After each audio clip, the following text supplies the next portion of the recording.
सुमन से फोन पर बात करने के बाद मीना चाची का मन थोड़ा हल्का हो जाता था। मन ही मन भड़ास निकल जाती थी। इतनी बड़ी दुनिया में एक सुमन ही थी जिसमें वह अपना दुख दर्द साझा कर सकती थी। मीना सुमन की चाची थी और धीरे धीरे वह सबकी चाची बन गई। बड़ी मन्नतों के बाद चाची को एक बेटा नसीब हुआ, लेकिन पति की असमय मौत के कारण जेठ जेठानी की छत्र छाया में पला बढ़ा। मीना को कभी भी किसी चीज का कमी महसूस नहीं हुई।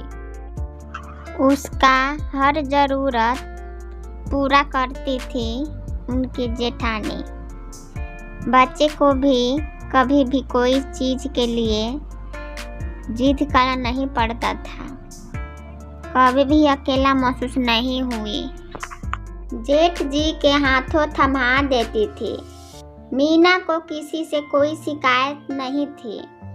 पति की मौत के बाद चलती फिरती रोबोट बन गई थी। वैसे भी वो शुरू से अंतर्मुखी स्वभाव की थी और जरूरत से ज़्यादा ही कुछ सीधी थी। जिस काम में जेठानी लगा देती थी, सूर्योदय से सूर्यास्त तक लगी रहती थी। मानो उसकी अपनी कुछ चाहत ही नहीं थी। कभी ना कभी चीज के लिए बहस करना, ना किसी की बात का जवाब देना। मिला तो खा लिया, नहीं मिला तो भी कोई बात नहीं। बेटा भी स्कूल जाने लायक हो गया था। बेटा स्कूल से निकलकर अब कॉलेज में पहुंच गया था। जेठ जी ने अपने बेटे और मीना के बेटे में कभी कोई भी भेदभाव नहीं किया। समय समय अपनी गति से गुजर रहा था। दोनों बच्चों की नौकरी लग गई। जेठ जी ने उस दोनों की शादी धूमधाम से कर दिया, लेकिन जेठ जेठानी अधिक दिन तक बहू के हाथों बनी रसोइया का आनंद नहीं उठा सके। एक दुर्घटना में दोनों की मौत हो गई।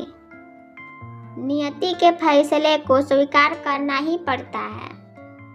घर की बागडोर बहुओं के हाथ में आ गई।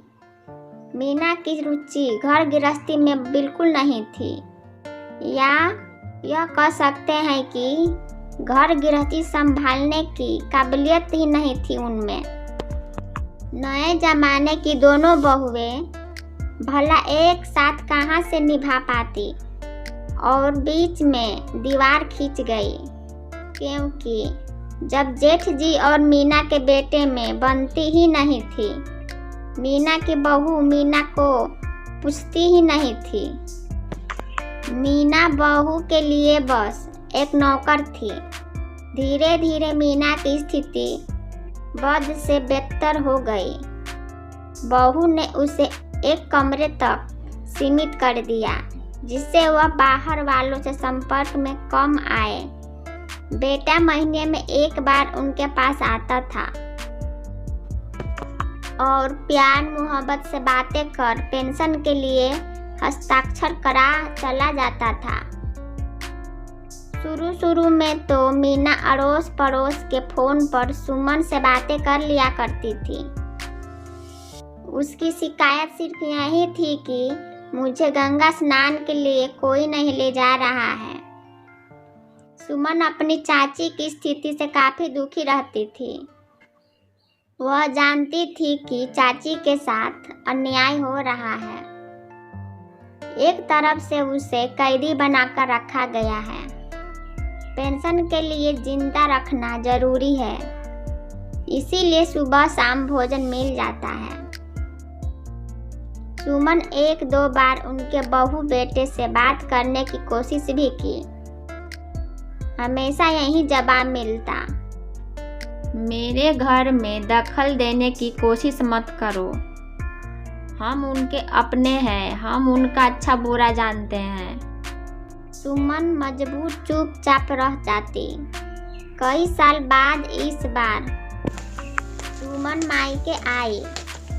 मीना चाची की हालत देख आंखें भर आई। 2 जून भोजन, 1 लोटा पानी कमरे में रखने के अलावा कभी कोई मीना चाची की तरफ देखता भी नहीं था। सुमन ने सोचा, क्या अपनी माँ के प्रति बेटे को कोई चिंता नहीं? कैसा बेटा है, अपनी माँ के दुख को नहीं देख पा रहा। एक निर्णय लेते हुए सुमन ने अपने पति को फोन किया और उसके बाद मीना चाची का सामान बांधने लगी। सामान के नाम पर चाची की तस्वीर और नारायण की मूर्ति के अलावा कुछ ले जाने लायक नहीं था। सुमन जाते जाते उनके बेटे से बैंक के कागजात जबरदस्ती अपने साथ ले गई। एक फैसले के तौर पर यह घोषणा भी कर दिया कि यह अन्याय हम नहीं देख सकते। चाची ने अपने बेटी माना है, अब मैं बेटी का फर्ज निभाऊंगी।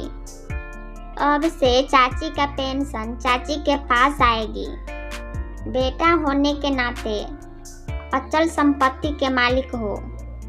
हाँ, चाची के लिए अंतिम संस्कार करने आ जाना। बेटे बहू सुमन का मुंह देखते रह गए। कुछ कहने के लायक थे ही नहीं। उन्हें उम्मीद नहीं थी कि सुमन ऐसा भी कर सकती है, लेकिन सुमन ने एक बेटी होने का फर्ज निभाया। मीना चाची को घर ले आई और एक बेटी से बढ़कर अपनी सेवा की मीना हर वक्त सुमन को दुआएं देती। सुमन खुश थी। माँ बाप की सेवा करने का मौका तो नहीं मिला, लेकिन माँ जैसी चाची की सेवा कर वो खुद को भाग्यशाली समझती थी।